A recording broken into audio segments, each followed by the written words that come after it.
What's poppin', players? Welcome back to the Two Penny Gamescast, episode 122. I am your host, Tavin Bothel, here with my good friends and co-hosts, Connor Elliott. Say hello to the people, Connor. Hello, how are you guys doing today? And Phil Shoemaker. Say hello to the people. What's up? Ladies and gentlemen, if you don't know, every week, usually just me and Connor sit down and we talk to you about the new news in the video game industry. We give you two topics, two pennies, if you will, and we each give you our 2 cents on them. However, this week, due to scheduling conflicts, because of me, because I'm going on vacation for Thanksgiving, holla, we decided to go ahead and move up our Game Awards prediction episode that we normally do the weekend before the Game Awards, but the nominations came out this week. We figured me and Connor would probably be talking about it for a long time anyway, so let's just go ahead and just do it, get it done, and have some fun. So, Get this done. bit of a time capsule episode. Well, I guess all of our episodes are time capsule episodes, but you know, just sort of one that you can look back on and revisit. I actually revisited our last predictions episode from last year. A lot of crazy takes. we were some insane folks. Also, insane shit happened last year. Specifically, It Takes Two winning Game of the Year. Insane.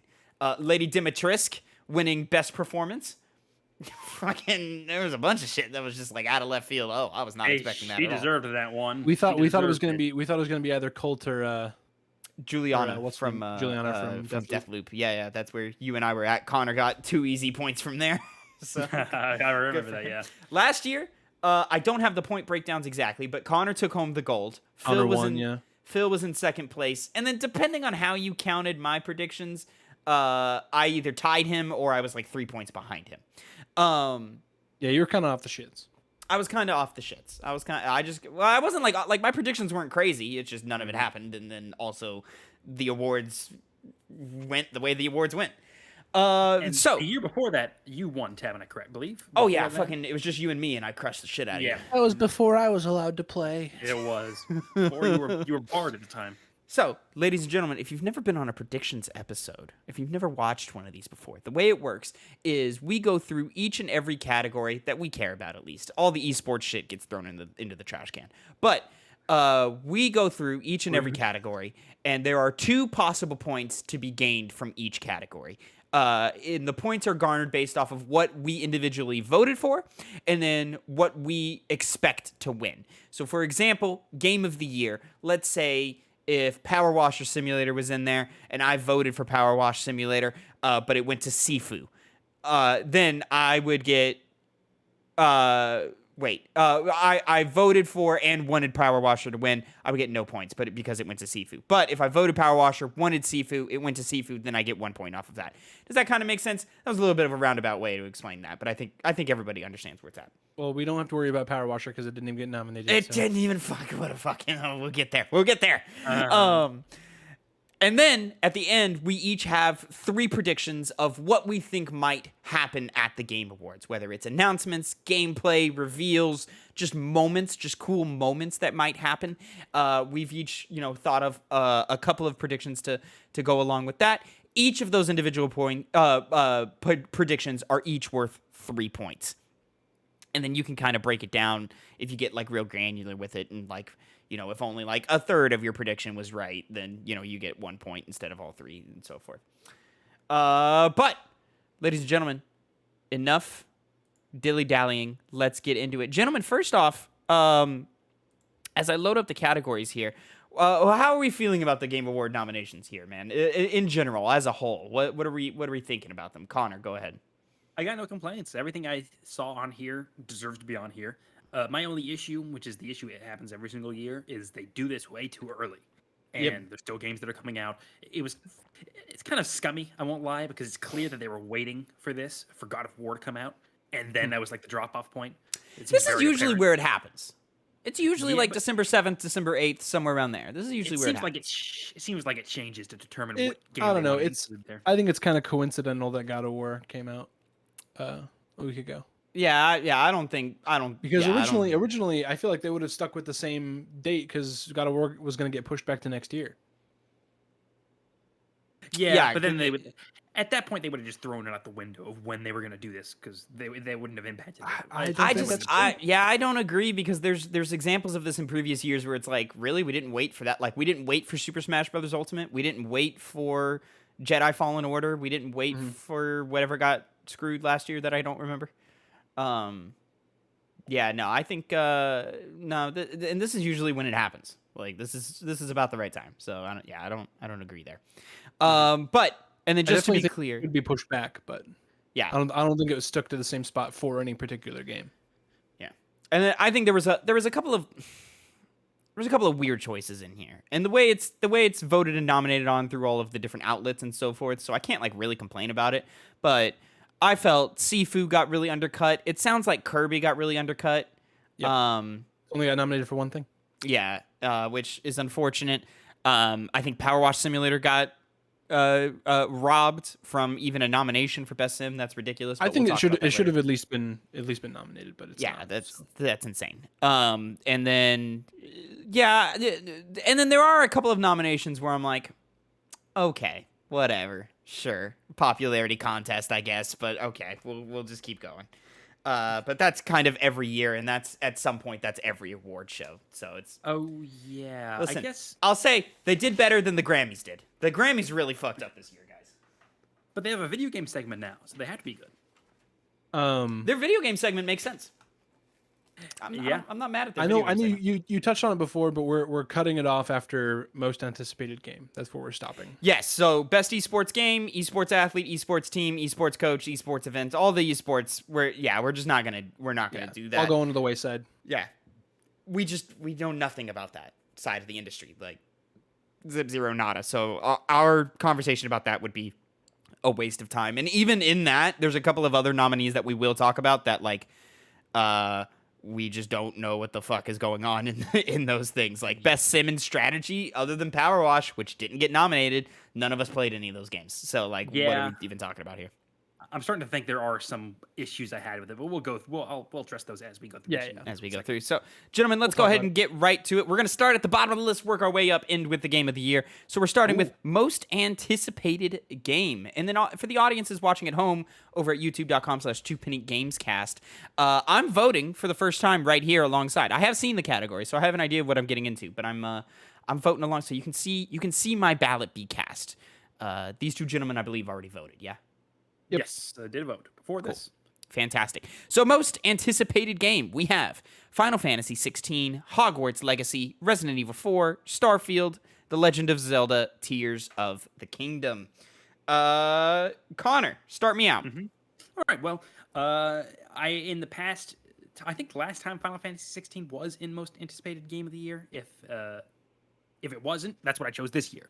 I'm really interested to see how well it performs because, you know, with 15 that had come out years before, it was kind of underwhelming. So there is that chance of this one being underwhelming as well. But from what we've seen from it, I'm super excited about it. So I ended up voting for that one for my personal one. But I think it's pretty obvious that Legend of Zelda Tears of the Kingdom is going to be the winner. And I don't blame it. I'm super excited for that game. The only reason I chose Final Fantasy 16 over that one is because I know generally what I'm going to get with Legend of Zelda. At least I think I do. Whereas there's more... there's less assurance with Final Fantasy 16, so that makes me more excited, but also a bit more wary. But Legend of Zelda would probably win. Phil. Well, easy clap. Legend of Zelda: Tears of the Kingdom. That's what I voted for. That's what I'm most excited about. It's what I'm anticipating the most, and that's also what I believe will win. I mean, people have been. I don't know. I feel like people have been chomping at the bit for this game almost as much as Elden Ring. So people have been wanting it. I'm kind of surprised you're not voting for Starfield. Really? Me? Yeah, Phil. Oh no! I voted. I mean, sure, I'm excited for Starfield, but I don't know. Legend of Zelda: Breath of the Wild was fucking phenomenal, and I'm excited to see where the sequel goes. Okay. Yeah, I figured you were doing that, Phil, since you've been so crazy about it. No surprise here. Tavin voted for Resident Evil 4. Yeah, I'm voting. I'm voting Resident Evil 4. I do expect Zelda to win. I think that's an easy W that we can all expect there. Like I don't see how that is possible. Resident Evil 4 doesn't have a shot in hell of winning. because it's a horror game, because it's a remake, because it's this, that, and the third, whatever. But I think Resident Evil 4 looks to be one of the best fucking horror games ever made from what they've shown us so far. I am over the moon excited for it, and I cannot wait to get my fucking hands on it. I'm almost certain, unless Spider-Man 2 hits, I'm almost certain Resident Evil 4 is a lock for my game of the year next year. Ooh. Oh. Next up, new category, Best Adaptation. Recognizing outstanding creative work that faithfully and authentically adapts a video game to another entertainment medium. The nominees are Arcane, League of Legends, Cyberpunk Edge Runners, The Cuphead Show, Sonic the Hedgehog 2, and Uncharted. Phil, Yes, where are you at with all this right. list? So for this one, I've only really watched 2 of them. In which case I voted for Sonic the Hedgehog 2. But I believe that Arcane will win. Because I feel like people are more hot, or at least were more hot on Arcane than they are now about Edge Runners. I expect they're both phenomenal shows. I've heard nothing but good things about both of them, but I feel like Arcane League of Legends will eke out just a little bit more. But me myself, I did vote for Sonic the Hedgehog 2. I'm right there alongside you. I'm voting Sonic the Hedgehog 2. I think Sonic the Hedgehog 2 improves upon the first one in every single way. I think Jim Carrey is a scene stealer in every single scene that he's in. I think Uncharted was fine, but, it wasn't what we wanted from an Uncharted movie.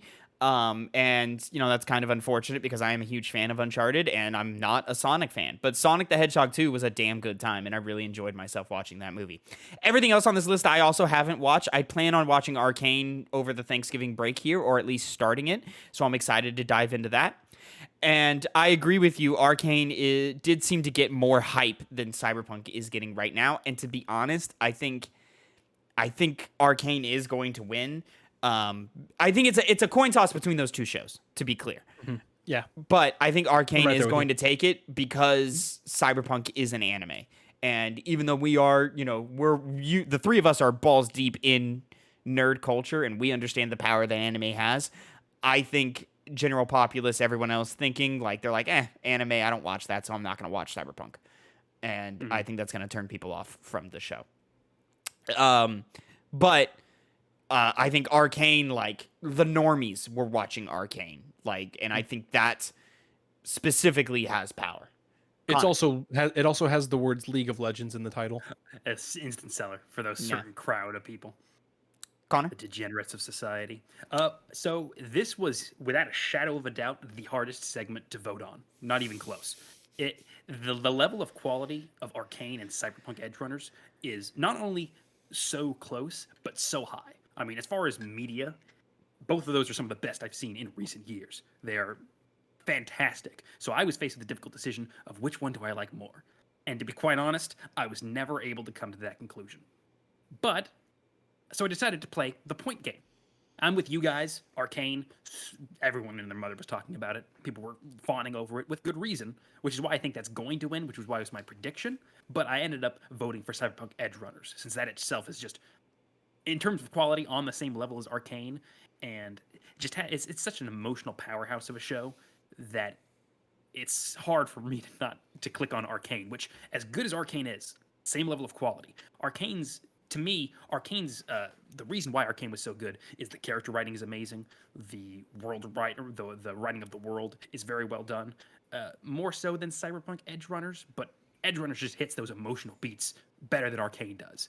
Those are some of the pros and cons that both of them have. But when judging the quality of them all, though they're equal, I'm just gonna choose Edge Runners to try and maybe not have to choose just one for both. That way you can squeak out a point and get a point. Yeah, Connor's getting a point no matter what. Watch Sonic take it. Okay, that was the other thing. All right, if either Sonic or Uncharted wins, I know you guys chose it because those are the only ones you've seen. Completely fair, but I know the people who are actually deciding which wins have seen all of them. And if they win, those two shows win, I'll give Cuphead a pass. But if those two shows win, I will shoot myself on camera live. No, I will do it in no. retaliation. I will be. Anyone who votes for that on that panel is a smooth-brained idiot. They do not know what they're talking about. Their judgment on every other category is null and void after that fact because they don't know what they're talking about. Connor, I'll say the people voting did not watch everything here, but okay. Then they're stupid, and why are they voting? Why are they here? For the same reason that we are.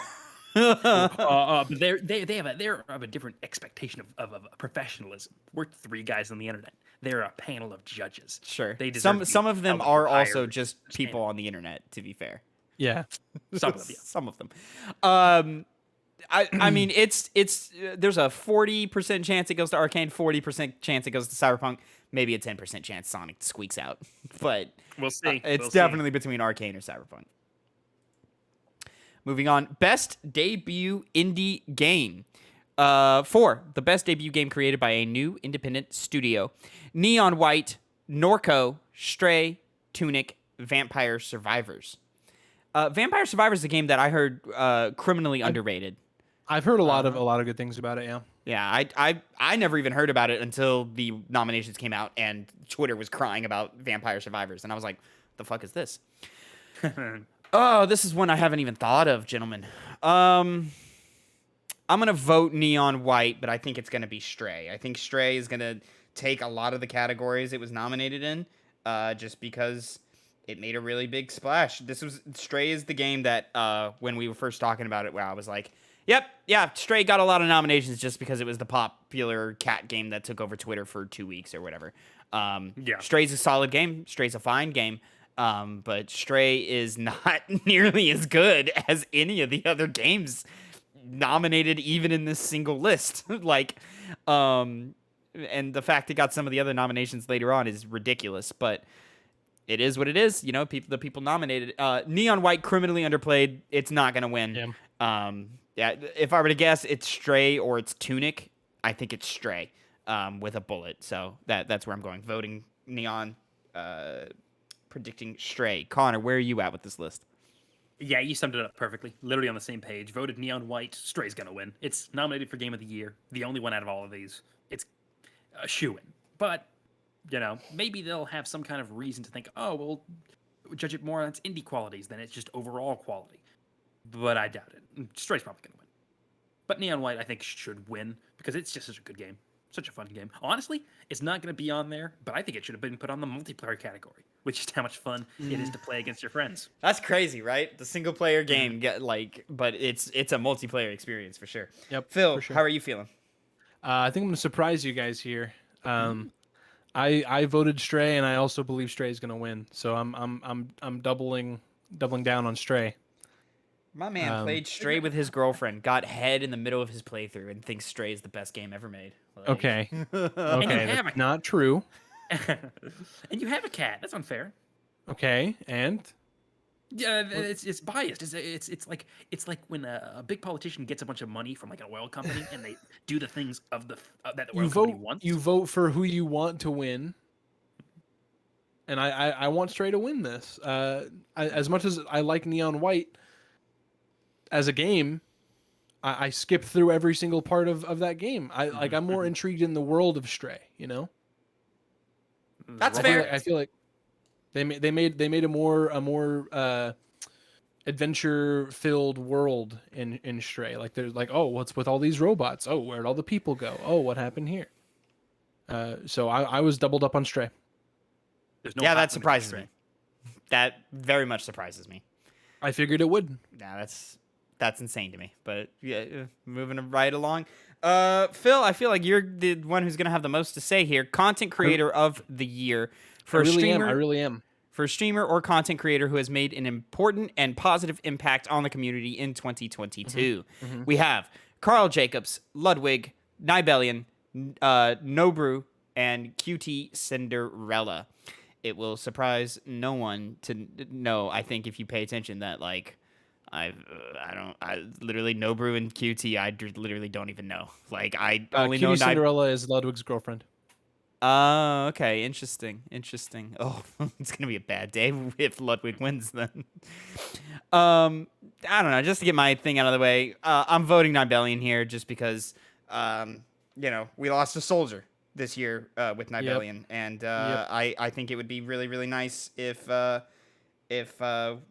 industry saluted him, and I think there's a chance that he wins because of the industry element of it, but overall, I think Carl Jacobs is going to take it. That Mr. Beast push helps a lot. Yes. Am I going next or is Connor? Yeah, go ahead, Phil. All right. So, I don't think Carl Jacobs is going to win. I myself also voted for Nebelion. Just because much respect to how much they kept up with the games industry and how much news they provided us. I feel like the definitely primary source for almost all of our stories on the Gamescast, because we had those notifications on for Twitter, and as soon as it popped up, there we go. He was quick. He was always quick. Yeah, when they retired, there was a lot of gaming journalists that were like, "Damn, this sucks," because all of us have him bookmarked. Yeah, that was a big bummer. That being said, I think it's going to be Ludwig. I think for me, I think it's between Ludwig or Cutie, just because I believe this is the year that Cutie Cinderella started the Twitch Awards, where she basically put together an entire show. Her and Maya Higa basically had a bunch of I think it's the Streamer Awards, not the Twitch Awards. The Streamer Awards, like the streamer. Mm-hmm. So you take a bunch of streamers from Twitch and YouTube, and you put them in. It's like it's like the Oscars, but for streamers. That's pretty much what it came down to. So I think it's between them. Ludwig, he had the fucking the subathon this year. Was that this year? I thought that was last year. Pretty sure it was this year. Oh damn, fucking hell. Connor, how are you feeling? Well, I'm actually, once again, exactly on one of your guys' side, but this time it's Phil. For the same reason you guys said Nibelian, he's just the king. He was the man, or the woman, or whoever they were. Salute. You really just did a great job, and I think they should win based off that alone. But the only other, it's as you guys said, he's, he even though he's in the industry, generally there's a propensity for these Game Awards to just really award streamers. It's the new big thing. It's, what a lot of people watch, so it's kind of an easy thing to draw from. And they always make big splashes, of course. And Ludwig is the only guy in this entire list other than Nebelian that I even know. Don't know who Carl Jacobs is, no Brew, QT Cinderella. So I'm going to go with Ludwig, especially because he's so popular. Yeah, even the only one that I know about. The only one that I don't know is No Brew. But I think Ludwig wins this. Yeah. For the same reason that Valkyrie won last year. Fair. But that was off. Was that off the back of Among Us? Oh no, that was the year before, wasn't it? Yes. Yeah. Among Us the year before. Yeah. I mean, it fed into 2021 also, but Yeah. Well, also Valkyrie just has become huge, so that makes sense. Well, she's a part owner of 100 Thieves, so yeah. Best multiplayer. For outstanding online multiplayer gameplay and design, including co-op and massive multiplayer experiences irrespective of game, genre, or platform, we have Call of Duty Modern Warfare 2, Multiverses, Overwatch 2, Splatoon 3, Teenage Mutant Ninja Turtles, Shredder's Revenge. Connor, I'm going to jump to you because I need time to think. Fair enough, yeah, because I've only played one of these games here, and it's Multiverses. So I voted for Multiverses, which isn't even a rag against Multiverses, because it is just a fun game. I'm not as crazy about it as some of my other friends have gotten on it, but I enjoy it. It's a well-made game. It's got a lot of room for improvement. It's, out of all these games, the one that's done the most since its launch. So I, do think it should win, but I'm ultimately going to give it to Splatoon 3, since that's such a popular game, and when it came out, people were just gushing about it. I think did people give that a lot of 10s? I think I recall that seeing lots. I don't know about 10s, but it did very well. I haven't seen 10s. I have not seen 10s. Okay, well, either way, I saw high scores. That's all I remembered in my mind, my small brain. So I think that is going to take the vote. It's followed closely behind by Call of Duty Modern Warfare 2, but Splatoon 3 just, I think, is fresher. What's crazy? Mm-hmm. They put Modern Warfare 2 on here. Fucking Warzone just launched this week. Yeah, they treat Warzone as a different thing. Do they really? Yeah. Okay, but it was just the campaign that was out for Call of Duty then, wasn't it? No, the multiplayer was out. Was it? Yeah, just your traditional Call of Duty multiplayer. Yeah. Oh, okay. Yeah. The Anyway. only one, by the way, that doesn't deserve to win this list by far, it shouldn't even be on it, honestly, is Overwatch Overwatch 2. 2. Yeah. Such a failure of a game this year. Like, it's Take the it's, 2 off. It's disgusting in terms of the studio that's made it, and in terms of how they rolled out their content. I mean, despite Call of being Duty's under years that in same development. umbrella. It's the same umbrella, Yeah. yeah. Yes, they are too, aren't they? Yeah, Yep. just pathetic. It really is. Every time I think Yeah. about Overwatch 2, just pathetic is the word that comes across my mind. It just fell right on its fucking face. People still play it like a lot though, so that's why I it's know. I know. Connor, I'm pretty close to you in thought. Like Multiverses is the only one I played on here. And I'm gonna vote for it, and I think it might take it. This is a category that I think, a game like this could take over. I think of previous years when things like fucking Tony Hawk's Pro Skater 1 and 2 won best sports game or whatever. Like, sometimes just some weird shit happens, and the little like industry darling that everyone loved takes over. And I think Multiverses was that this year. You don't hear too much about it now. But I still think it's a really solid game. I think it plays pretty damn well. I think it's the closest thing you can get to a Smash Brothers clone that, is like, hey, this has its own identity. It's not just a Smash Brothers clone, and it's a lot of fun and really worth your time to play. And I think it's the only other like catalog that could rival Nintendo. Yeah. That's a solid catalog that you could see grow and expand and be great. They had to do the Black Adam tie-in because of the movie or whatever, which I don't think anybody was excited about any of that. But there's for sure some characters in here that everyone is excited for. When Harry Potter drops, I'm jumping into Multiverses. Like, that's just what's going to happen. But alongside that thought, Splatoon 3 did do a lot this year. People were very impressed. I think overall, I think that sort of momentum faded away, kind of like how Multiverse's momentum faded away, just with time. Also with the Nintendo thing, so the multiplayer services just weren't that great. But a lot of people had a lot of fun with Splatoon 3, and I think a lot of the industry, are people with kids and stuff now. So I think, those experiences that they had with their kids with Splatoon, I think matters there. The only other thing on this list that I think has a chance to take it is Call of Duty, just because it's Call of Duty. But I'm hoping against hopes. I am praying that the industry has enough integrity to keep Activision Blizzard from winning an award this year, because they just, until they clean up their act, they don't even deserve to be nominated. It's disgusting that they are. But it's unfortunately the world we are living in. So Call of Duty's on here. Overwatch is on here. I don't think Overwatch has a chance in hell of winning. No way. But Call of Duty does, because it is Call of Duty. And from the sound of it, like, Modern Warfare 2 seems to be doing okay amongst fans of the series. Like, they seem to like it as much as any other Call of Duty game. And recency bias, there's a chance of that as well. So there's a chance, but I'm doubling down on Multiverses. Yeah, I'm copying off Connor's paper here. I also voted Multiverses, and I believe Splatoon 3 is going to win. Just because Connor kind of laid it out earlier. It's we joke about it, about how it's Squid Kids, ha ha ha, funny shitty game, but it all matter of purposes. I don't know if it's a shitty game. I highly doubt it is. I just like to dunk on it because it's Splatoon. I think it's gonna win. There we go. But Multiverses is fucking fantastic. That's why I voted for it. A lot of fun, Multiverses. Best sports / racing: F1 22, FIFA 23, NBA 2K 23, Gran Turismo 7, Ollie Ollie World. I didn't play any of these games. Ollie Ollie World sounds like they that a lot of people liked them, so I'm gonna vote for them just because I like the little guy. If I were to guess off of this list, I don't fucking know. GT7. I feel like I heard about GT7 a lot this year. I didn't hear anything about FIFA. Maybe F1 22. I feel like I heard some stuff from that. But yeah, FIFA, NBA, it could be any of them. I don't know. So I'll go Ollie and GT. That sounds right to me. Yeah, I'm almost exactly the same, Tavin. I also voted for Ollie Ollie World. Looks cute. Good for. I mean, it looks like is it an indie dev, right? Yeah. Yeah, looks cute. I like to support indie developers.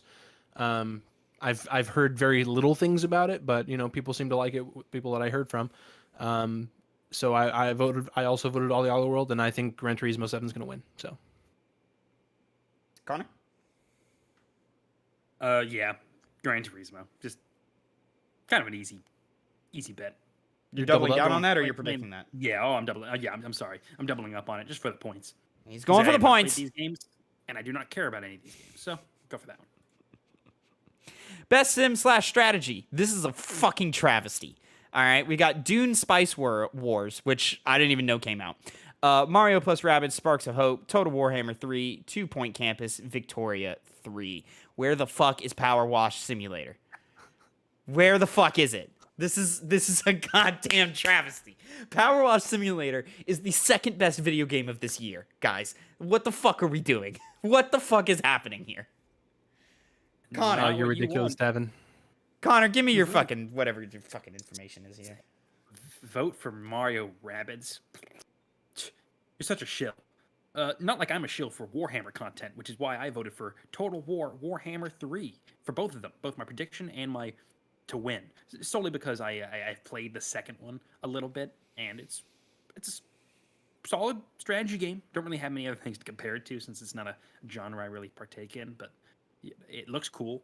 It's got a nice style going for it, and I think it, in terms of the systems involved, that had a more attention on it than any of these other ones. So I think I get more mad the more I look at this. This is ridiculous. This is such a fucking disgusting. it makes you feel better, Tavin.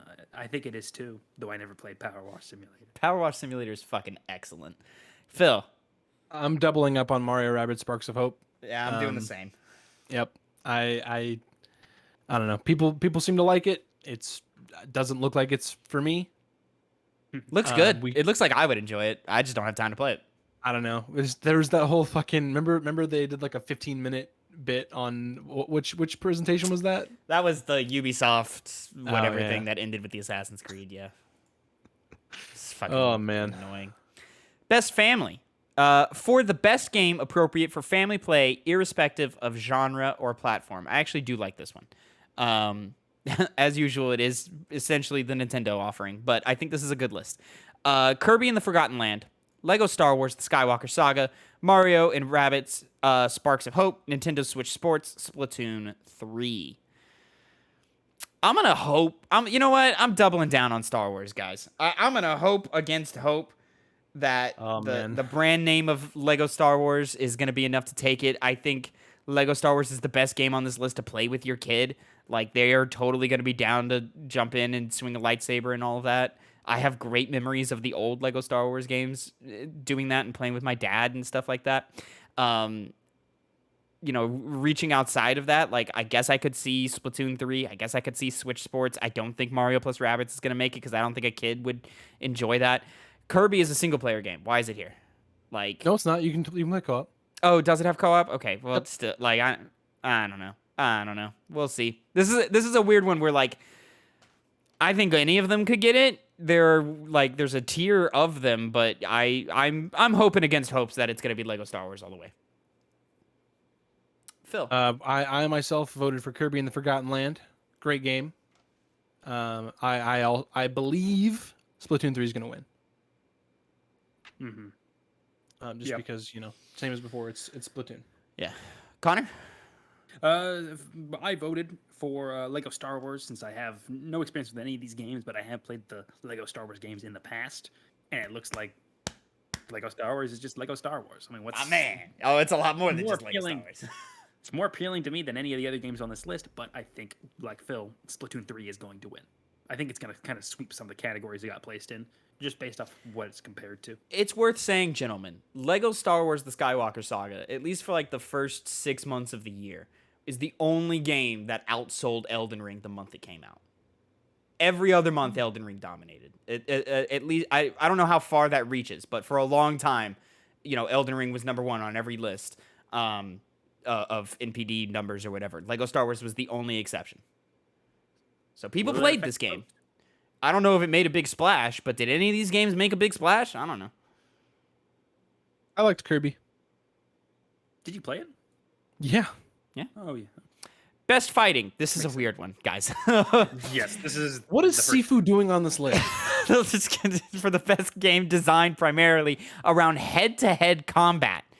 That's not what fighting games are. That's not what that is. DNF Duel, JoJo's Bizarre Adventure All-Star Battle R, The King of Fighters 15, Multiverses, and Sifu. Head-to-head combat is such a catch-all term, and everyone has known what fighting games mean. Sifu doesn't belong on here. It's not. Sifu's an adventure game, bro. What are we doing? Yeah, if this wins, it'll be so stupid. That'd be the dumbest thing in the world. They do kung fu.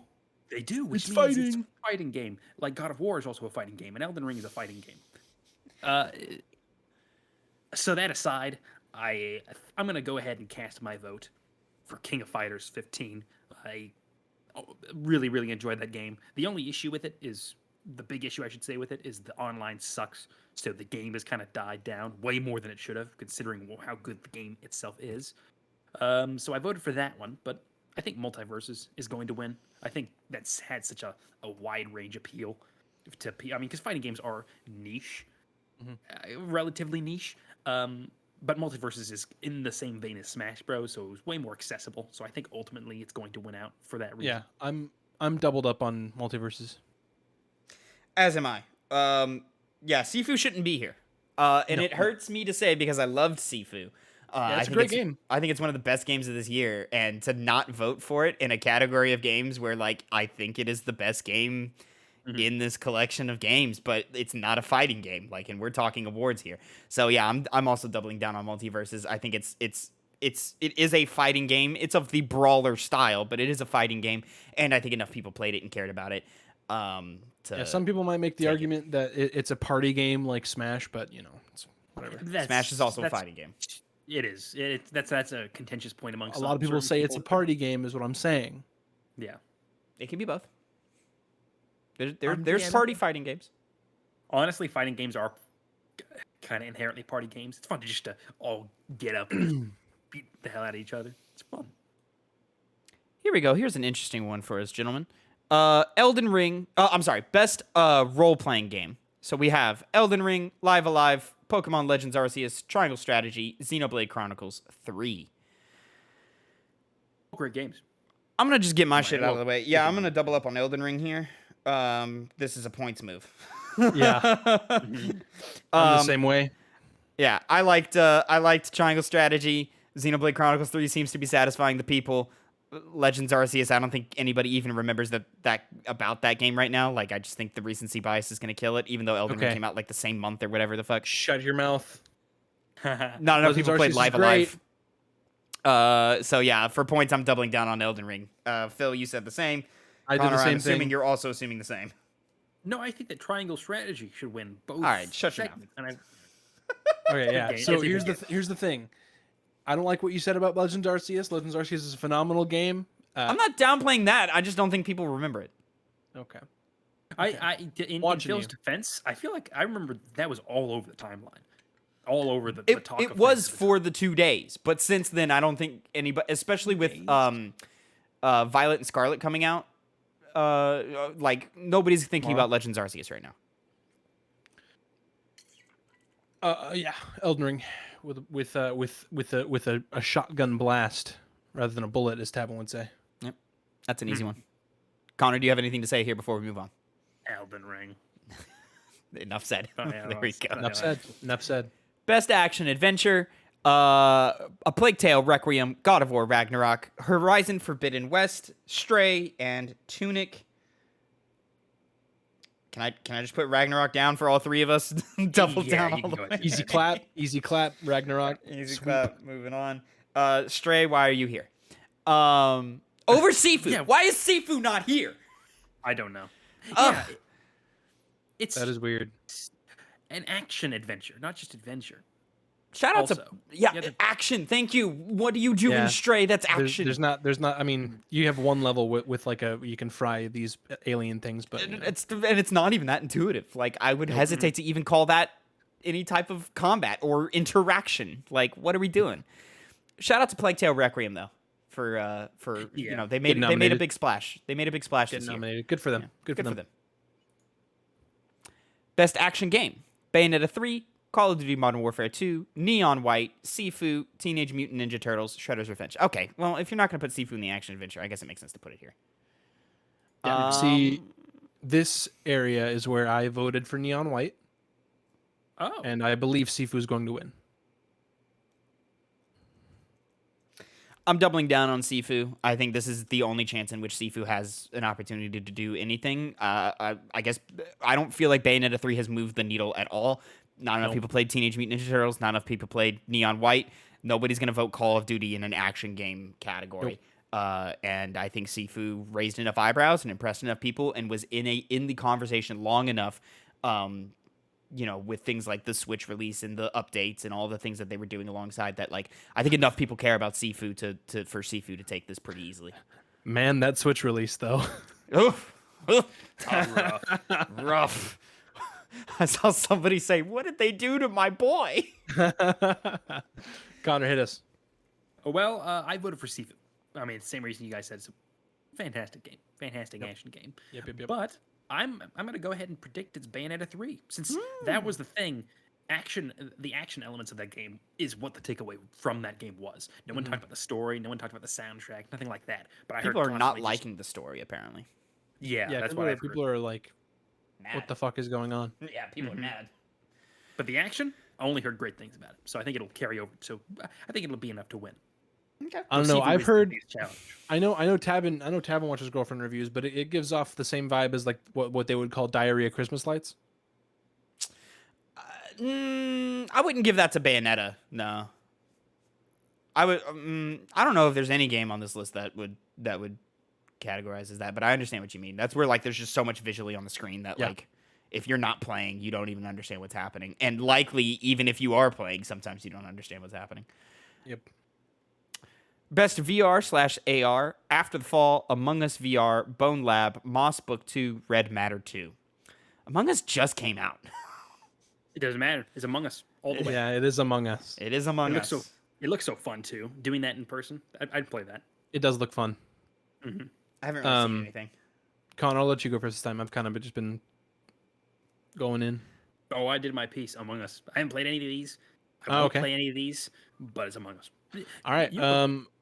Can you go play ahead. this game? Can Can you play these VR games? I? Yeah, don't you have a VR headset? Yeah. I think he can play everything except Moss, because I don't think Moss is... I think Moss is only available on PlayStation VR. Oh, okay. Oh. Yeah. No, I didn't. I never even heard of Moss. But no, I voted for Bone Lab here.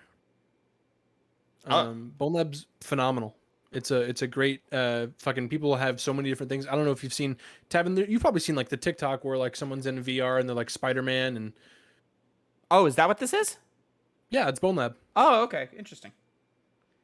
But yeah, Bone Lab is up there for me. I think Among Us VR is going to win though. Okay. Yeah, me and Connor sounds like are doubling down on Among Us. Mm-hmm. I've got has nothing the really to name. say other than Among Us. Among Us. Among Us. Innovation and accessibility. This is actually an interesting conversation this year. We have As Dusk Falls, God of War Ragnarok, Return to Monkey Island, The Last of Us Part 1, and The Quarry. This is a really interesting category this year. First off, I'm going to vote and expect God of War Ragnarok to take it this year. Yep. But I don't think it's a clean sweep, excuse me. I think very obviously The Last of Us Part 1 is Last of Us Part 2 again. And when you talk about, accessibility and all of the innovations that game made, just, having that there is something to, nod for. I think it makes sense that Last of Us Part 1 is nominated in this category. It won 2020, right? Yes. For accessibility. Yeah. But I also want to give a shout out to the Quarry. The Quarry has a bunch of options for accessibility players in terms of changing control scheme, how button mashing versus holding works. You can tell the game what you want, and then it will just play itself for you, which is great for accessibility players who maybe can't play more quick time event focused video games and so forth.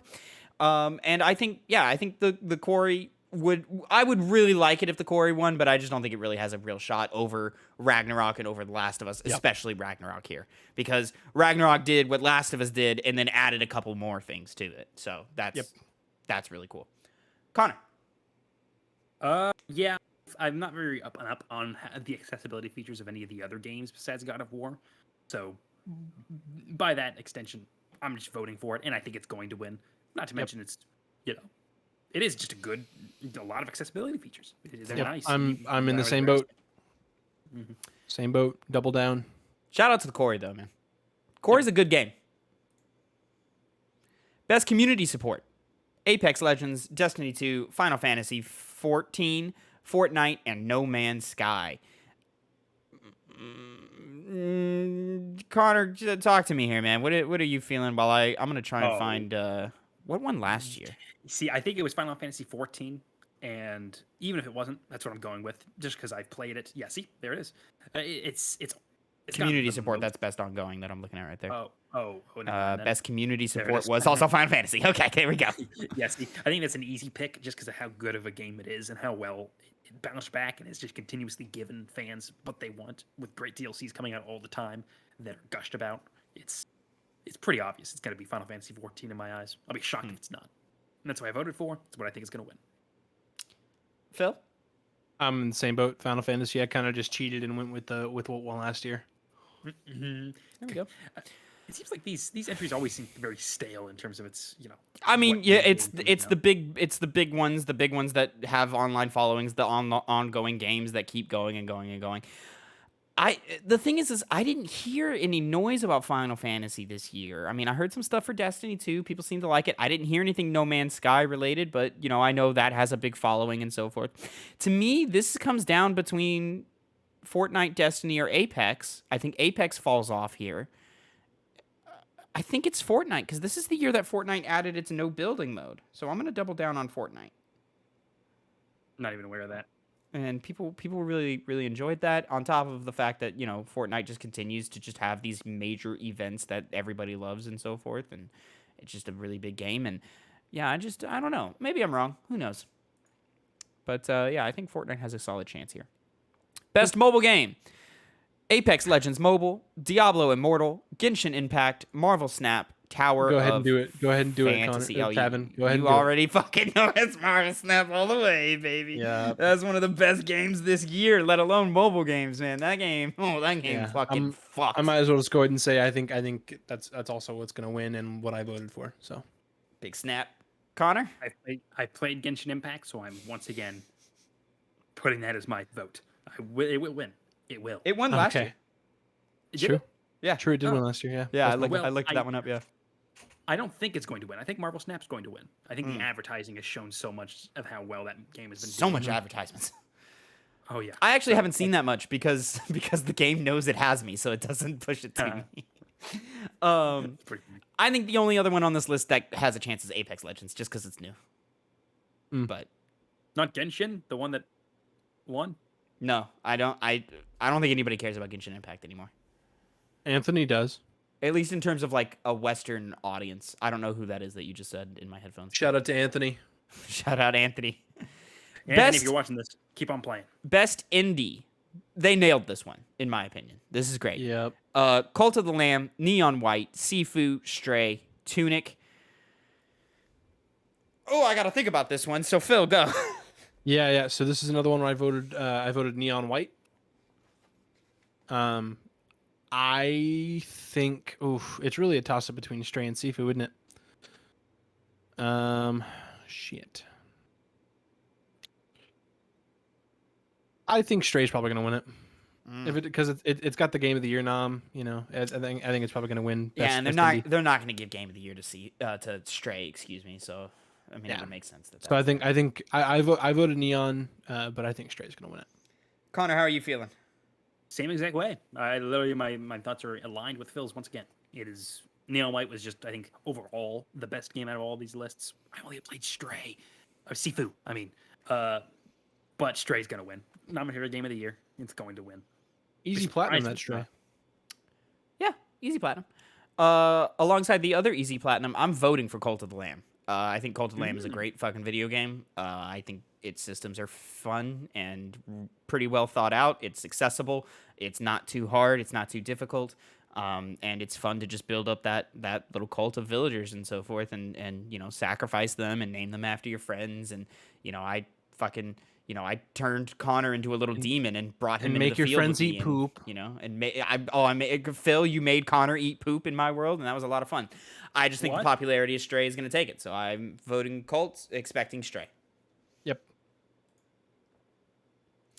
Best ongoing: Apex Legends, Destiny 2, Final Fantasy 14, Fortnite, Genshin Impact. Tavin, get on with it. It's Final Fantasy 16, 14, all the way. See, Voted now this for it, is and this you'll is win. where I voted for Fortnite because of the no build mode. Are you doubling down on that? Yeah. Damn, okay. Double down on the Fortnite. Oh, this is hard. Yeah, I'm going to go Fortnite again. No, you guys are wrong. It's going to be Final Fantasy 14, and then I'm going to be laughing. It might be. Final I Fantasy don't know. Fortnite. This is really just like Right. what fan base decides to show up more this year is really what this Yeah, comes yeah. down to. Yeah. So, and I'm not in the fan base for any of these games. A little bit Apex, but like not really. So it's just like, I don't know. This one, I guess I heard about some stuff that happened this year. Again, I think this is either Fortnite or Destiny. That's all I got. So, I mean, you didn't vote. did I not? Uh-oh. I thought I did. Uh-oh. Vote. Uh-oh. Games for Impact. There are For a 6 noms. thought-provoking game with a pro-social meaning or message. A Memoir Blue, As Dusk Falls, Citizen Sleeper, Endling, Extinction is Forever, Hindsight, I Was a Teenage Exocolonist? Exocolonist. Never even heard of it. I don't know. People didn't like Memoir Blue that much. Like, I think I heard some things about Citizen Sleeper. I don't know. Fucking As Dusk Falls both ways, I guess. I don't know. That's me. Anybody else? You got know, something? Tavin, that could not have been the most like my thinking of whenever I went through this too, because that's exactly what I was doing. I was like, it's Dust Falls. The strange thing is, me too. The only one I've heard about is I don't know anything other about these other entries. I heard good things about Citizen Sleeper, but I don't know if anybody played it enough. No. As Dusk Falls got multiple Xbox presentations, so like people Yeah. know about it, to the point to where even Phil here is like, oh, I know that one. But that's always a category that I'm like, I don't fucking know. Fucking good. Best performance awarded to an individual for voice over acting, motion, and/or performance capture. We have Man. Ashley Birch for Aloy in Horizon Forbidden West. Charlotte McBurney, I don't know the character name for A Plague Tale Requiem. Christopher Judge for Kratos in A God of War. Manon Gage for Immortality. I heard great things about Immortality this year. And then Sunny Suljic for Atreus in God of War Ragnarok. Connor, I'm most interested just because you've got the least amount of time of the three of us in God of War Ragnarok. I'm most interested to see where you're at with this list. Well, as I said when we talked about God of War Ragnarok the week before, I think it's it's definitely Christopher Judge. He's brought so much life to a character that wasn't really that much of an interesting character or multifaceted character into one that is. And he just sounds badass. The entire way through the game, Kratos just has always sounded cool in this new iteration of God of War. I gotta go for him. Did a fantastic job. It's easy clap for me, Christopher Judge. God damn. Fucking great. I don't know how I can convey Yeah. like the emotions that I felt playing this game. Like just listening to Kratos and how just he Like, this is like like I've this said it is so many this is times. Kratos. This is Zeus. Like, I know and, that's what I'm saying. And in this game, this I is was the god that nearly, murdered an entire pantheon. I was nearly brought to tears over his performance in this game. It's so good. And Connor, you had you've started to scratch quite a bit of the surface at the point you're at now. But dude, especially in that back half. Oh my god. Oh my god. Yeah, I can't. I think it's Kratos with a fucking bullet. Like, it's not even close to anybody else here. Maybe A Plague Tale Requiem pulls this out. Sonny did great with Atreus. I think he was fantastic. Yeah. But I think that's the only one that would be close to Christopher Judge here. And then Man Engage, I'm hearing phenomenal things about her work in Immortality. I just don't think enough people played it. it sucks for the artist, but if your work didn't get seen, then that's just what it is. Also, Christopher Judge didn't win for 2018. It was it was Home Dude for Red Dead Redemption 2, which I don't know how I feel about that, but okay, that's fine, whatever. I don't know. That's a tough one again, but I think it's without a doubt it's Christopher Judge. Yeah, I think it's past time for Judge to get his flowers for this, and especially with this one where it might be the best performance in video games of all time. Like, you're right alongside Troy Baker for Joel. You're right alongside Nolan North for Nathan Drake. You're right alongside Jennifer Hale for Shepard. Steve David Downs Hayter for Chief. Snake. Like, this is a legendary performance that we will be speaking of, and it will be the bar of excellence forever. Yeah. Judge. Best audio design: Call of Duty Modern Warfare 2, Elden Ring, God of War Ragnarok, Gran Turismo 7, Horizon Forbidden West. This is a tricky one. Let me see. Connor, give me your thinkings on it real quick while I find what won last year. Yeah, that was kind of difficult. Forza Horizon. I feel stupid now because I didn't make the connection of Activision being the one who caused all the Blizzard problems. I always think it's Blizzard, but it's Blizzard and Activision. So I ended up voting for Call of Duty because the audio design of Call of Duty has always been great. I mean, going far back, it's just they do a lot of work for the guns, which is of course the bulk of the audio design in that game. But when you have so many different guns and it's the focus of everything, I think it deserves to win. As far as what I think is going to win, I'm gonna just go in and Call of Duty as well. I'm not really, up and up on audio design. I just know that I don't think it was really proper giving it to either Elden Ring, God of War, or Horizon Forbidden West, though they are good. The audio design is good in that game. I just know I've at least heard Call of Duty, and it just sounds like it does what it's trying to do better. So for that reason, just go all in Call of Duty this year. Yeah. Yeah, this one's tricky for me. I think I'm gonna vote for Horizon Forbidden West here. The world of Horizon has always had a really interesting soundscape, in my opinion. I think you can identify the sounds of each of the monsters, the beasts, the robots in that. Like, just off of sound alone, you can identify what it is you're about to face. You can even identify sort of the mood of the beast that you're fighting. Like, is it feeling particularly aggressive? Is it skittish? Is it scared? Like, you get that just off of the noises that they make from that. On top of that, the open world audio design in terms of like where Aloy is running around. You can hear the mud, you can hear the grass, you can hear the pavement, and then the sounds of her little focus, the little technology thing when it, I think, has a lot of really cool sounds in it. So I'm going to vote for Horizon Forbidden West here. It's hard thinking of what is expected to win. I'm going to guess GT7 off of the back of last year being Forza Horizon 5. People like car games. Cars make a lot of good noises, really satisfying noises that, people can cue into really easily. I'll say I don't think this should go to God of War Ragnarok. A little bit muddy in the sound design, in my opinion. Phil. I voted for Elden Ring. I do think I did also cheat and saw who won last year, so I think GT7's gonna win. Oh, I thought you were doubling down. Shit. GT7. Ooh, you gotta change it. Yeah, gotta make a little side note there. There we go. Best score and music. A Plague Tale Requiem, Elden Ring, God of War Ragnarok, Metal Hellsinger, Xenoblade Chronicles 3. Can I just say Metal Hellsinger is only on this list because it's a rhythm game? Yeah. The songs in that are cool. They're good. They're not blow you away fantastic. I didn't play Plague Tale. I didn't play Xenoblade, so I can't speak to those. God of War Ragnarok has a great score, great music in it, great use of the main theme. But there's an argument to be made that it's more of just the 2018 music. I think you're doing it a disservice if you're doing that, but that's fine. I understand that perspective. But I'm actually going to double down on Elden Ring here.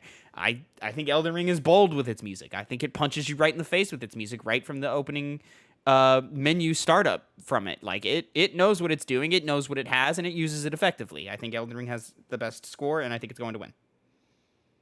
You know, this is an entry I feel kind of pathetic about after the fact because I really wanted to shill Elden Ring all throughout that list, but I have listened to the Xenoblade 3 soundtrack and it is very, very good. Does its job very well. So I actually went ahead and voted for that one because my you said that God of War sounds very similar to other God of War, the last one, and that is true, which is why I didn't even consider doing it. Elden Ring sounds different than like Dark Souls games, but it's very, very similar, and I think it doesn't do them as good. So in some varieties, I was disappointed in it, even though overall it is a great soundtrack. It's very, very good. But comparing it to Xenoblade 3, when I heard that soundtrack, I have to vote for that one. But I think it's going to be Elden Ring. And deservedly so. But Xenoblade Chronicles really did have a good soundtrack. I recommend you guys, if you just took a second to listen to it, you'd understand. Because it is just good. Phil. I voted God of War. I expect Elden Ring to win. Like Look at us those just kinda being baritone. different all the way. That's kind of cool. Well, I guess we're not 100% different, but you know, it is what it is. Different enough. Best art direction. Elden Ring, God of War Ragnarok, Horizon Forbidden West, Scorn, and Stray. All right, shout out Scorn, bro. I don't think Scorn needs anything. I felt so misled. Oh, well, I don't know. I mean, that's marketing, but, you know, it is what it is. But, yeah, I mean, Scorn has a cool art direction. Yeah. Like, but, yeah, I don't think it... I think it's bottom tier of the list here that we're looking at. Stray is beautiful. Horizon Forbidden West is beautiful. God of War Ragnarok is beautiful. I think Elden Ring stepped it up. I've seen screenshots. I've seen clips. There's some wild-ass shit in that fucking game, guys. Holy shit. Yeah. I think it's Elden Ring with a bullet. I'm also doubling up on Elden Ring. I really wanted to as well, but I ended up doubling up on Scorn. Since Scorn, out of all of them, is like Elden Ring's beautiful. God of War Ragnarok. Connor, all people of have to them great. play the game to Yeah, vote no, for it. not in this one because it's visually the most striking game. I've seen lots of gameplay. I know what it looks like in comparison to every other game on this list, and it does the most unique, interesting thing with it. Because you know the art style of Elden Ring, of God of War, Ragnarok, Stray, Horizon, it's done all the time. It's done a lot. You know, it's not overdone because everyone always does it in their own special way to make it good looking. But Scorn was the most unique, which is why I got to give it to them. And I think the people who vote on these kinds of things will end up giving it for that same reason as well. So that's why I'm going to predict it. Puzzle game, by the way. Yeah, right. That's fine, whatever. Just and to be fair, like looking back on the marketing, I don't feel like it ever like really showed us that it was like a Doom clone. Though I think we all just kind of assumed based off of the art style. But I don't know. Still looks fine to me. It's just not what I was expecting. Best narrative: A Plague Tale: Requiem, Elden Ring, God of War Ragnarok, Horizon Forbidden West, Immortality. Connor, So where are you at here? this is actually a very easy win. As someone who has not finished God of War Ragnarok. But Elden Ring across the board is just better in storytelling in every way, shape, and form. Okay, I know you're memeing. All right, now You can- tell you me can the drop real. it now. Now tell me the real information. Yeah, it's God of War all the way. There we go. And we'll talk about it later, but yeah, God of War. Its narrative is its strength. God of War. Out of all the aspects of God of War, the best part is the narrative. Yep. So it's got to go to that one. I think that's it's enough said for all three of us. Yep. Nah. God of War Ragnarok. This is a state. I didn't say it in the review because I didn't think of it at the time, but I was jokingly texting my dad some stuff or whatever, and I dropped the line of like God of War Ragnarok will be held as the gold standard in symbiosis between gameplay and narrative. It can satisfy everybody. Like there's more than enough gameplay, more than enough action that like even if you don't like Naughty Dog games, you're gonna like this. If you love story-based games and you're not big on action and gameplay and stuff like that, you'll still love this because the writing and the performances and the narrative are on just a different level, and it's phenomenal. I've said it once, I've said it 1,000 times. From Software, with the exception of Sekiro, does not make stories; they make lore. There's a I would difference. hard disagree and with that. If you don't know the difference, then we're having two different conversations. Well, would you say that in that case, an archaeologist who digs up the history and the entire information of past cultures and histories would all of a sudden be null and void because that's all they have to go on is bits and pieces of information, texts, archaeological, architectural remains. Connor, I'm Those talking things can build fiction. a story. But that's just the entire idea of a story is what Elden Ring carries on. That same idea.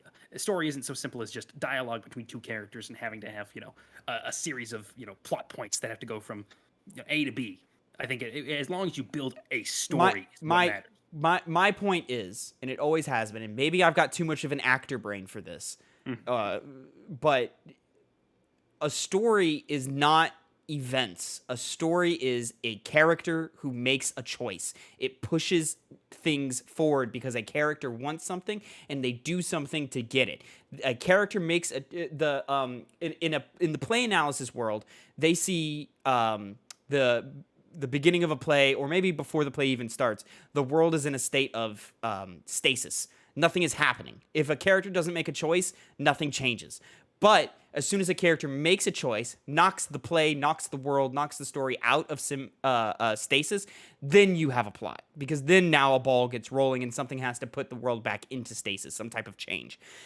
From Software games don't have that. They have loads, huge dump loads of text and information and really well built out worlds. And they're great world building stuff. But it does not have characters that you can attach yourself to, relate to, empathize with.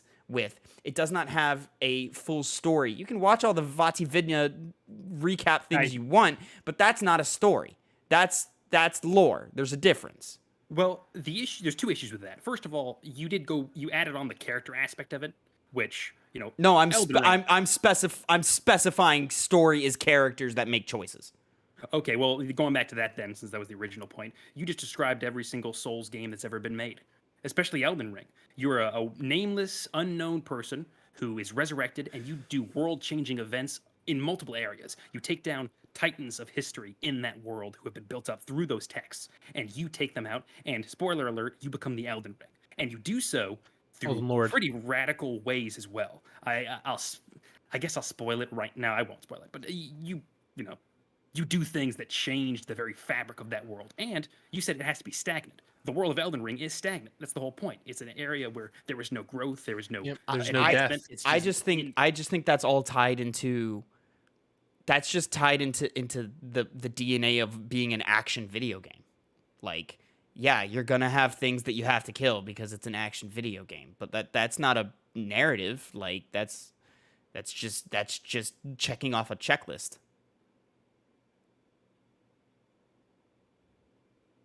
Phil, where were you at? Oh, you said God of War. Never mind. Yeah, I said God of War, yeah. Anyways. I said that speaks for all three of us that we doubled up on God of War. Now, I'm not going to say Elden Ring shouldn't be on this list, but I think Elden Ring is the bottom tier of these games. It definitely deserves to be nominated. I don't think it's going to win. I think next to God of War, without God of War, well, maybe, no, Plague Tale probably would have deserved to win, but yeah. Immortality I heard phenomenal things about, but I didn't play it, and I don't think a lot of people played it. I think it's criminally underplayed. I mean, fucking, I don't know. I think Sifu had a better narrative than Elden Ring. I think Stray had a better narrative than Elden Ring. Well, there's more talking between characters in Elden Ring than Sifu. You meet tons of characters along the way. I'm not talking dialogue. See, it seems like you're kind of changing the point whenever one of your things is. No, I've been very focused on character choices. Character choices. There are no characters, with the exception of Sekiro. There are no characters From Software games. There are multiple characters. There are. There's Ronnie. I was just going to say Ronnie the Witch. There's Var. There's Dialos. There is Lady Tanith. There's the snake guy. What's his name? Rhea. There's Rhea. Then no. The guy that you fight with the wind spear, like that guy. Oh, Vike. Yeah. Yeah, Vike. Morgoth himself is a character. You meet him at one point. He has conversation with you, and then he comes back later on, remembering you, carrying on what you guys talked about before. He even Patches. has his own servants. Patches. Connor, do you see the difference in narrative design between Sekiro and the other From Software games? It's more in depth in terms of those aspects, but both those aspects are still there in both those games, just to varying different degrees. I mean, like, Like, there's arguably just as many characters in Sekiro than Elden Ring. Actually, Elden Ring probably has more that you interact with. it's not a matter of number of characters, guys. But it's a matter of people making choices. The But you're- choices is the important part. See, that's the issue. You're saying that, and that is what Elden Ring is, and you're still refuting that. It's I exactly put the way that you 15 said it hours was. into Elden Ring. I did not see a But you single didn't- person make a choice. You didn't get past the first dungeon. I put 15 hours into it. Nobody made a choice. But you didn't get back to the first dungeon. That's like the one. There's like that dungeon, and then like 5, 6 others. Unless you count Main just ones. waking up a choice. Well, there's other choices you make in the game that I don't want to talk about for. Well, that's not. reasons, Well, like I went to the fucking magic round table thing. I went to the forge of who gives a fuck. Like I did these things. I met people. There are people, but they're all just a blur. Elden Ring is more of a painting than it is a story. It's a tableau. I think it's just fair to say that you just don't get Elden Ring. There's an argument to be made there, but I'm not trying to like start an argument or anything. I'm just saying I just don't think you. well, get it. I'm not arguing. I'm just having the debate, having Yeah. the conversation. But it's also like I don't think unless you go to study stories and like analyze plots and have an understanding of structure, like I don't these are two different types of conversations that we're having. Like it's just not the same. Like it's the difference between the writer and the consumer. And I'm not putting myself in the shoes of the writer. I'm not a writer, but I understand the basics of writing for through osmosis of what I do, but these are two different things.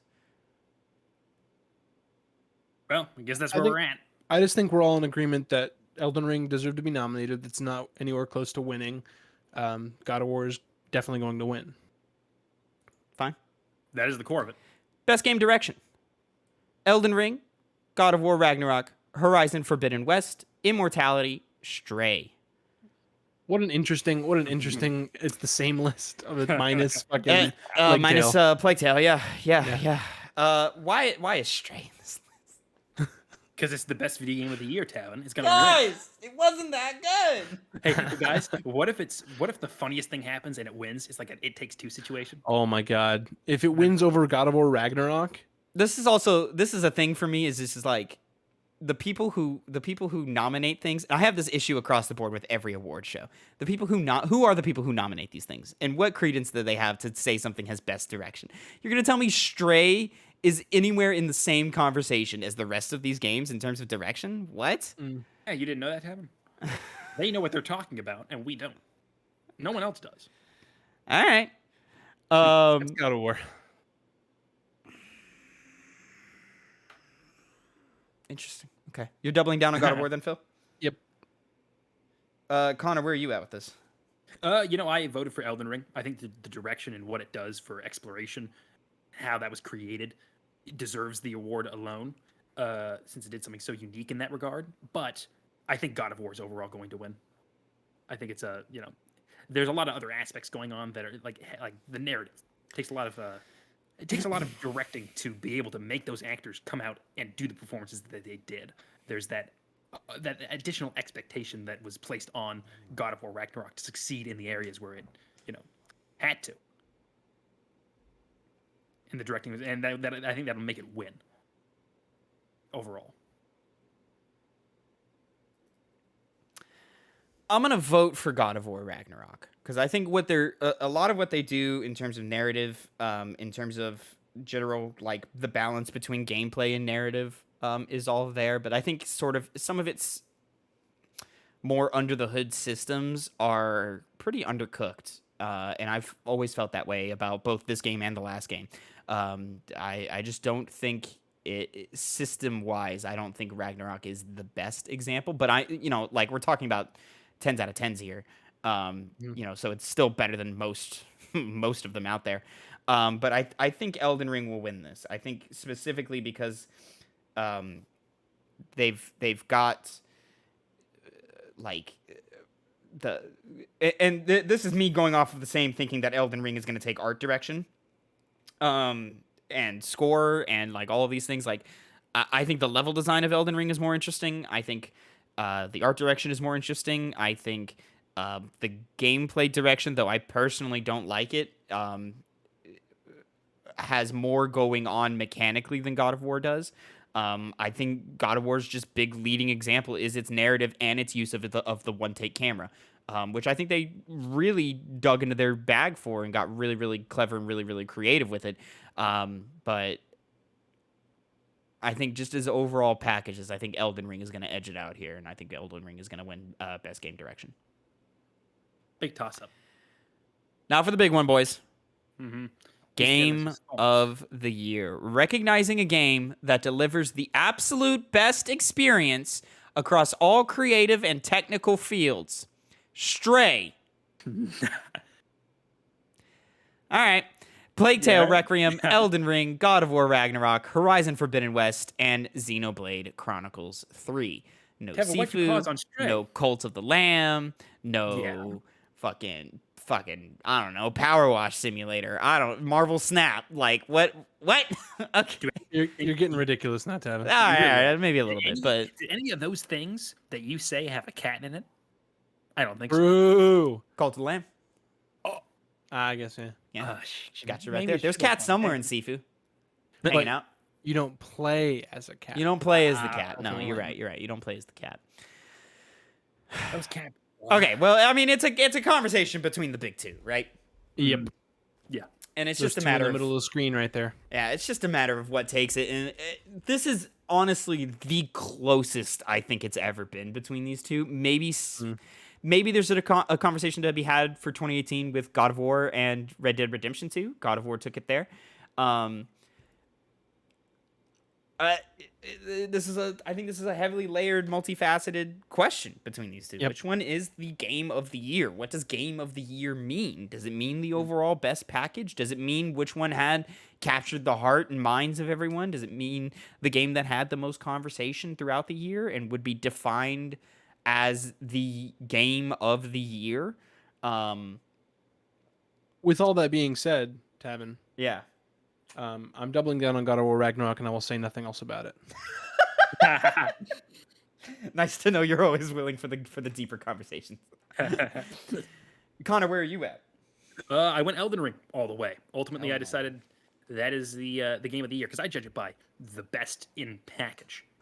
Now, God of War Ragnarok was the other contender, and the thing that arguably, from how I'm thinking right off the bat, obviously there's some minor aspects that God of War Ragnarok does better than Elden Ring, but other than the narrative, I think Elden Ring does it better in every other category in terms of combat, in terms of the world design, in terms of the gameplay systems that it uses, in terms of just having more fun with it. I had more fun and was itching every single day to go and play Elden Ring right from work. I would I would shove food down my face because I was hungry after work, and then I'd go right to Elden Ring, which, no other game did that this year, and no other game did that even last year. Yeah, I mean, I'll be happy either way.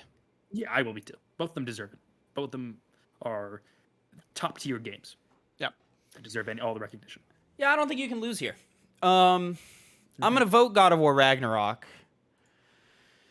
and I'm undecided on what I think will win. It's a very interesting conversation because I think the God of War versus the Red Dead Redemption 2 was an easier conversation to have. Those games both kind of had the same design ethos in terms of narrative versus gameplay and how that all works.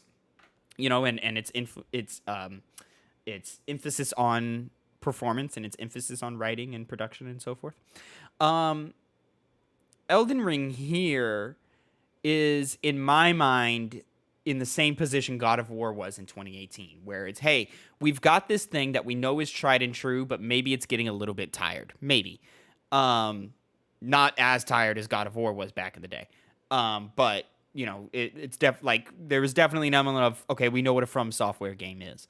And From Software this time around decided, no, you don't know what it is because there's a whole realm that we haven't even explored. And I think they've blown everybody away to see exactly what they have in store for us. I think this is just opening up a whole nother level of game design from Software, and I'm just as excited to see their next project as I was to see this one, as I was to see the one before that. God of War Ragnarok, I think is great. I think it's better than the last one. But there's a conversation to be had that it's just that it's on par or maybe even lesser than the last one. But I don't think it's a hotly debated conversation. I think whatever you prefer is whatever you prefer. But did God of War Ragnarok blow anyone away? I don't know. Like, in terms of expectation, we expected it to be great. What do you know? It's great.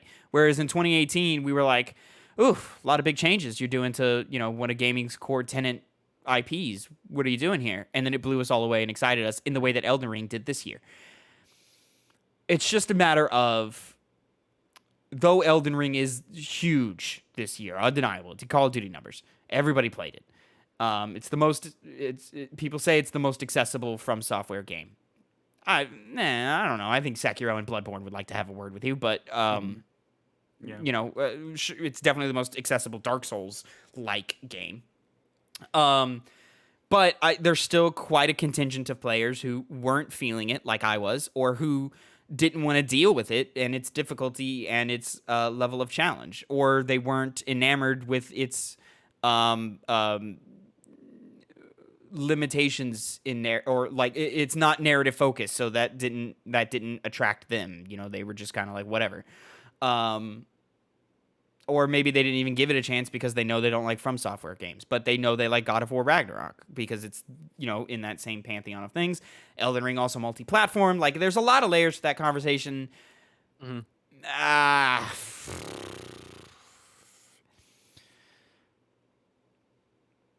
I think it's gonna be Elden Ring. So I'm gonna vote God of War and I'm gonna go Elden Ring, because I just think the reach, the conversation, the expectations are all gonna beat out the polish, the performance, the excellence that is God of War Ragnarok, and the recency of God of War Ragnarok. But also, I think more people have played Elden Ring than have played God of War, so there's an element of that as well. Mm-hmm. Also, the people who love Elden Ring are gonna fight way harder in those rooms where, like, the IGN only gets one vote. The people at IGN are gonna fight tooth and nail for Elden Ring, and the God of War people are gonna be like, okay, yeah, sure, fuck it, whatever, Elden Ring. So there's that argument. So, anyways, ladies and gentlemen, that is it for the main Game Awards nominees and predictions. Let's go ahead and wrap this up, gentlemen, with our predictions of what's gonna happen out in the field. Does anybody want to get started first, or should I just take it away? I got it. You got one? What do you got? Are we doing one at a time, or are we doing all three? I think we do one at a time. Okay. New Last of Us show trailer. That was going to be one of my anticipations, but I was like, it's so close, and they've already released a trailer. I didn't think they were doing it, but it's still very likely. It's a good one. No, I agree with that. I think that's a lock. I didn't put it on my prediction list, but yeah, I agree. I think that's an easy one. I'm gonna go. Kojima is here. It's time. He's been teasing us on Twitter, and it's time for his big splash. It's been 6 years since he's made a big splash at the Game Awards, and I think it's about time that he showed us what's up. All of these rumors of his overdose horror game, I think that's what's going to happen. I think it's going to be announced. We're probably going to get some kind of trailer of some sort. Gameplay, probably not. But, all I'm locking in is Kojima is there in person. His new game will be announced, and it will be a horror game. Tavin? Yes, sir. I'm so sorry. Because about a week ago, you said, he's probably going to be at the Game Awards. And at the time, I was like, yeah, I think he is going to. I think that's right. So I decided to make that one of my predictions as well. Well, it sounds like you got to figure something else out, bro. I have to figure something else out. No, I'm playing. If you want to do, I'm not going to be because I can come up. Because if you want to have diversity, I can come up with one on the fly. Have a little bit of interesting. I mean, what do you want this competition to be, or do you just want to word it differently to where you get different types of points? How do you want to do it? I definitely can't do that. I'll come up with one. Don't you worry. I'll do it. I'll go to another one. Well, give me a different one then. Yeah, I've said this last year. I'm sticking to it. Avowed gameplay. I've got to get avowed gameplay. I remember you saying that You last did year. say Yep. this. And I'm going to get it again. I will get it again. Funny enough, last year I said Kojima not there at all, and I thought BioWare was gonna have a blowout. This year, I think the opposite. Big Kojima, no BioWare. Yep. But that's not my prediction. Well, the Kojima is, but it's it's not. Are we going back to me? I think so. Yeah, that makes sense. Go in order. Okay. My next one is another Starfield trailer We can hype it up. or some kind of Starfield showcase. Starfield something. Showcase gameplay trailer something. Okay. Yeah.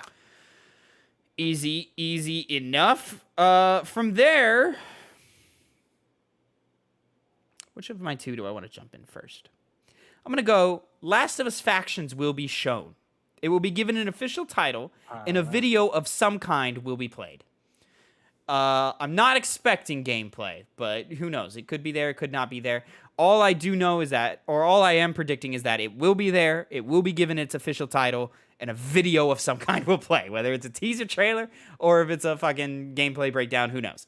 I'm going to add on, this is part of my prediction, it will not be shown next to the Last of Us HBO trailer.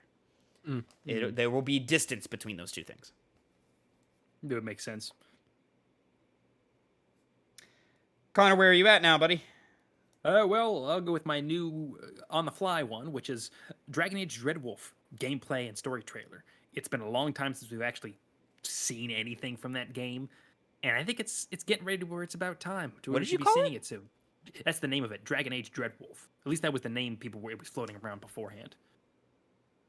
Dragon Age Dreadwolf? I thought it was just called Dragon Age. Yeah, I'm pretty sure it was. Yes, I see one for Dragon Age Dreadwolf here. Dragon Age Dreadwolf. Like, yeah, that is. Upcoming role-playing video game in Electronic Arts. Fourth major game in the... Okay, all right. Maybe I just forgot that this happened. I don't know. Yeah, I don't think there was ever a big fanfare for it, but I think we're finally going to see it now. Dragon BioWare Age needs something. BioWare needs to live. BioWare does need to live. Mm-hmm. There we go. Phil. My final one is going to be we're going to see more because of the release of the movie is so around the corner. Something about that new Avatar game. Okay. Avatar game. And then my final one is Star Wars Jedi Survivor gameplay will be finally shown. I think it'll be more in like an action sense type tone and so forth, just to kind of like be cool or whatever. But I think we're gonna get a pretty sizable demo. Much like in the sense of what is that game called, Connor? Senua's Sacrifice, the sequel got last year, where it was like a 5-minute demo and they showed off a whole like encounter against a baby or whatever. I think that's what we're getting, that type of scale of gameplay trailer shown for Jedi Survivor. We're too close. We're starting to get too close to that game to not see gameplay from it. Would like to see that.